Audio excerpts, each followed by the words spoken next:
Silakan Ustadz, box nomor berapa? Dipersilakan. Nomor 3 kayaknya. Nomor 3, kita buka box nomor 3. Apa maksudnya mendengar box nomor 3? Boxnya. Ternyata penyakit hati. Setuju dengan penyakit hati, Viko? Sering punya penyakit hati nggak? Pastilah selama masih hidup. Misalkan dalam karir kesalip sama junior gitu kan, kayak ada dengki gitu. Terus kayak kenapa ya kok kayaknya secara skill bagusan gua, kenapa rezekinya banyakan dia gitu. Jadi lebih kepada ada kompetisi-kompetisi seperti itu. Nah, sekarang pun kita juga sedang di era seperti itu ya, Viko. Karena ini kan setelah pemilu ini banyak yang kemudian muncul penyakit hati. Oh, ternyata mungkin jagoannya kalah, jagoannya menang. Bagaimana sih Ustadz kita harus menghormati siapapun para pemimpin nanti yang terpilih? Atau apakah itu memang penyakit hati?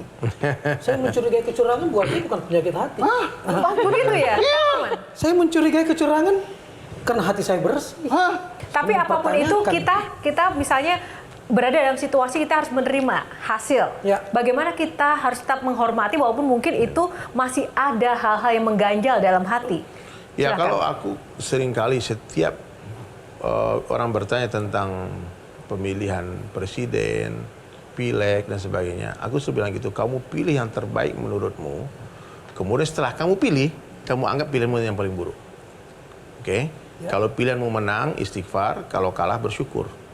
Kenapa istighfar? Jangan-jangan pilihan kita ini membawa mudarat bagi umat, bagi bangsa ini. Kalau dia kalah, syukur kita terbebas dari hisab. Ya. Nah, itu konsep cara memandangnya diajarkan agama. Sebetulnya kekuasaan ini pun sebetulnya ya bukan untuk diperebutkan, tapi ini gift, pemberian dari Allah. Siapa yang akan jadi presiden, siapa yang jadi wakil presiden, siapa yang jadi menteri, siapa yang itu semua ada tertulis rapi di Lauh Mahfuz, di kitab yang terjaga. Nah, tunggu. Tadi kan Kang Maman bilang skeptis, ya, jadi skeptis, Ustadz. Itu bagaimana dong? Ya, kalau memang ada kecurangan, kita diperintah sama Allah untuk amar ma'ruf nahi mungkar. Jadi memperjuangkan hak kita juga bagian dari perjuangan itu sendiri. Jadi kalau kita memang tahu itu kecurangan dan kita diam, kita termasuk dalam kelompok orang yang menyetujui kecurangan itu.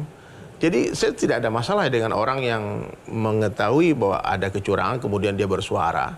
Oke, sekali Shirley untuk penyakit hati. Apakah mungkin Shirley ada keresahan terkait dengan penyakit hati dengan situasi negeri ini saat ini? Lebih ke fenomena sosial media, Ustaz. Kan sekarang gampang banget nyebarin informasi. Dan dari situ akhirnya muncul penyakit hati. Iri dengan kawan kita, atau nggak senang misalnya. Atau bahkan memposting tapi berharap misalnya ada ekspektasi. Nah itu gimana Ustaz? Karena kan penyakit hati itu nggak terlihat. Tapi dampak dari penyakit hati itu dirasakan. Entah kita menghujat, entah kemudian kita sering menganggap diri kita sendiri rendah, dan seterusnya. Itu bagaimana mengontrol diri, apalagi di media sosial sekarang yang luar biasa spreadingnya. Jadi kita bahas tentang hati ini apa sebetulnya. Di dalam tubuh manusia, kata Nabi sallallahu alaihi wasallam, ada satu gumpal daging yang namanya hati. Ya. Kalau itu baik, maka baiklah seluruh jasad, seluruh tubuh. Kalau itu rusak, rusak semuanya. Di hati kita nih mesti ada kebesaran Allah. Dan kalau kita mengaku sebagai orang muslim, ya, apalagi ini mau Ramadan ya, besok mau puasa kita, membersihkan hati ini, memenuhi hati dengan iman yang sempurna. Ya, ma fi qalbi ghairallah, tidak ada siapapun apapun dalam hati selain Allah.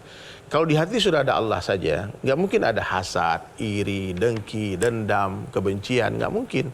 Ya, kalaupun kita mau membenci, kita nggak akan membenci orang, kita akan membenci kemaksiatan, bukan pelaku maksiat. Kita akan membenci dosa, bukan pendosa. Kita benci dengan penyakit, bukan orang sakit.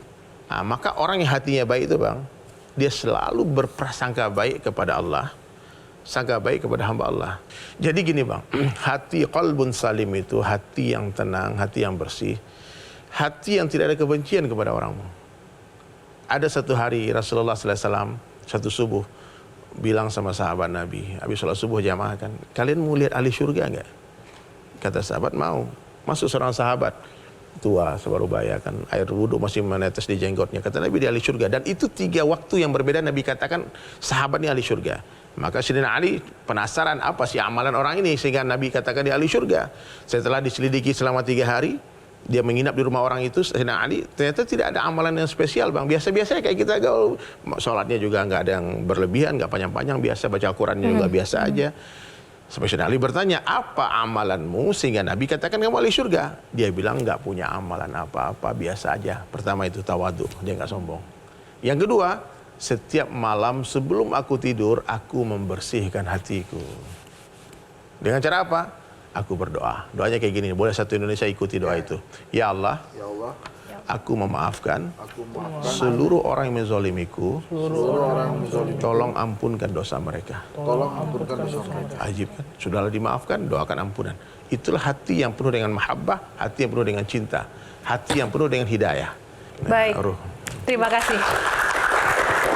Jelajahi cara baru mendapatkan informasi. Download Metro TV Extend sekarang.